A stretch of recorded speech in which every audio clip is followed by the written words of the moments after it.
Gracias, señor presidente, por acordarme. Y primero que todo, antes de pasar al grano como en el Banco Cafetero, nuestro apoyo total a la proposición que más adelante presentará el senador Iván Marulanda por el mínimo vital para la gente. Es necesario y urgente proveer a la gente cómo enfrentar con dignidad la cuarentena. Entonces, también nuestro apoyo con esta proposición. Y señores señor fiscal, señor contralor, señor procurador, les hemos escuchado atentamente las acciones en cada institución en estos momentos en que millones de ojos y oídos están puestos sobre ustedes como máximos representantes de los órganos de control. Pero a pesar de las medidas de control impuestas ante la pandemia en este tiempo de confinamiento, tenemos para informarles que 8 excombatientes de las FARC comprometidos con la paz han caído ante las balas del exterminio sistemático. Quiero preguntar, ¿qué resultados han dado las investigaciones sobre los hechos de violencia contra los firmantes de la paz en proceso de reincorporación, señor fiscal? Y el otro tema, que es el que está en este momento rondando, es el nuevo escándalo revelado por la revista Semana, a través del cual integrantes del Ejército Nacional adscrito a las secciones de inteligencia militar estratégica desarrollaban acciones de perfilamiento a periodistas, a políticos de oposición, a defensores de derechos humanos y medios de comunicación, a pesar de llamado de calificar servicios a varios oficiales, tratándolos de mostrar como los culpables de esta situación, argumentando no manzanas podridas, sino naranjas podridas. Es necesario que usted, señor fiscal, al frente de esta institución, asuma la investigación hasta las últimas consecuencias. Allí es vital identificar quién dio la orden, quién se quedó con esta información y frente a este caso ya de por sí grave para la democracia y nuestras libertades. ¿Qué acciones están tomando desde la Fiscalía para llegar al fondo de estas redes criminales enquistadas en la institucionalidad, señor fiscal? Y otro tema muy delicado que son los asesinatos de líderes y lideresas sociales de nuestro país, particularmente en las zonas rurales. Denuncian que actores armados siguen amenazando a las comunidades, incluso en medio de intensos operativos militares. Qué extraño. 22 líderes han sido asesinados desde el día 12 de mayo en que se declaró la emergencia sanitaria. Por Dios, ¿en qué país estamos? Es evidente, claro, que los desmanes de estos grupos delictivos no serían posibles sin la complicidad o por lo menos la omisión de las autoridades. ¿Qué hallazgos ha hecho la Fiscalía alrededor de este tema, señor fiscal? Y por último, con el señor fiscal, mañana, 7 de mayo, tenemos citación en la Comisión de Derechos Humanos y aquí formalmente le hago la invitación, también se la hicimos por escrito y solicitamos su presencia ante esta Comisión de Derechos Humanos del Senado.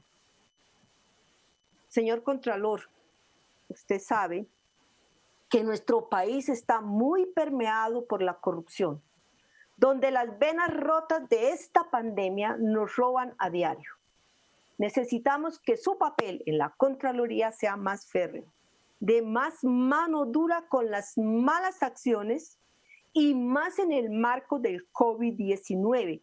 No podemos seguir siendo tan permisivos con la corrupción que se ha vuelto pan de cada día, senadores y senadoras. ¿En qué estado se encuentran los procesos por los casos de corrupción en la compra de insumos, de alimentos por parte de funcionarios públicos en el marco de la pandemia del COVID-19? La cantidad de recursos públicos que estaban en la mira de la Contraloría el 19 de abril del 2020 ascienden presuntamente a 80.000 millones de pesos en 60 entidades territoriales por posible corrupción.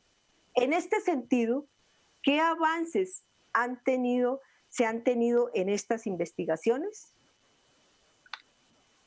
Para el señor procurador, con mucho respeto a los funcionarios, ¿qué acciones se están adelantando a los funcionarios que hoy han sido denunciados por corrupción en el sobrecosto de los mercados que se han dado para la población, para los artículos que van en los mercados que se le ha dado a la población más vulnerable?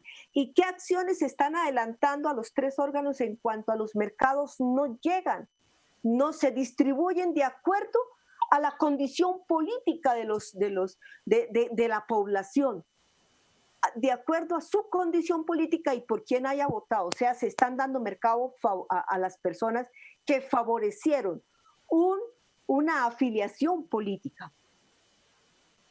Señor procurador, de acuerdo con el IMPEC, este es el tema carcelario, y para informarles a los senadores que hoy, según noticias, hay alrededor de más de 700 personas privadas de la libertad contagiadas con el virus del COVID-19.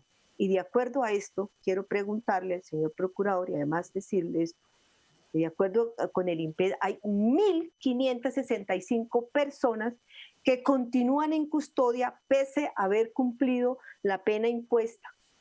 13.742 ya cumplieron la quinta parte de su sentencia.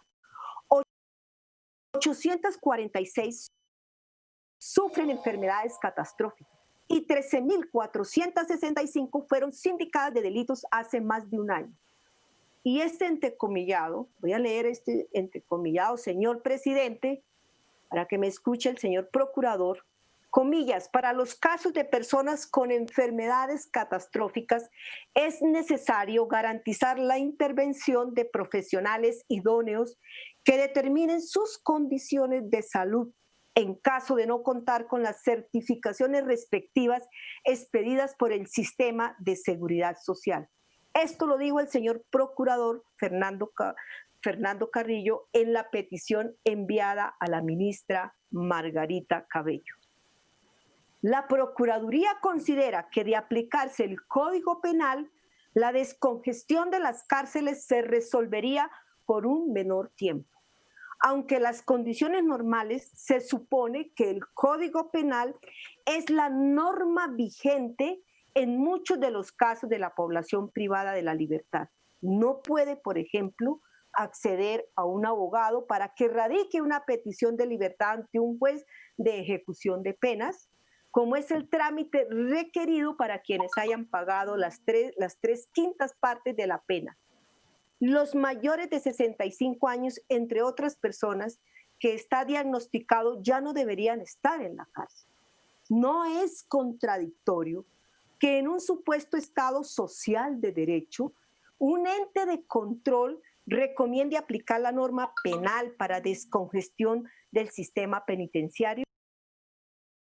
No evidencia esto una violación clara y tajante a los derechos de las personas privadas de la libertad. Senadores y senadoras, y otro tema que quiero llamar la atención de ustedes, y es el Amazonas.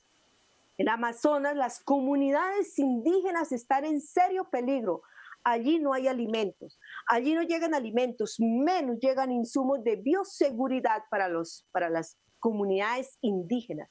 Pero sí están siendo en este momento, están corriendo serio peligro por el COVID, por la parte de la frontera con el Brasil. Volteemos también la mirada hacia el Amazonas. Todos los rincones de nuestro país nos necesitan, pero el Amazonas también es nuestro y también necesita de nuestra mirada. Aquí les digo a ustedes, señores y senadores y senadoras, como también a los órganos de control.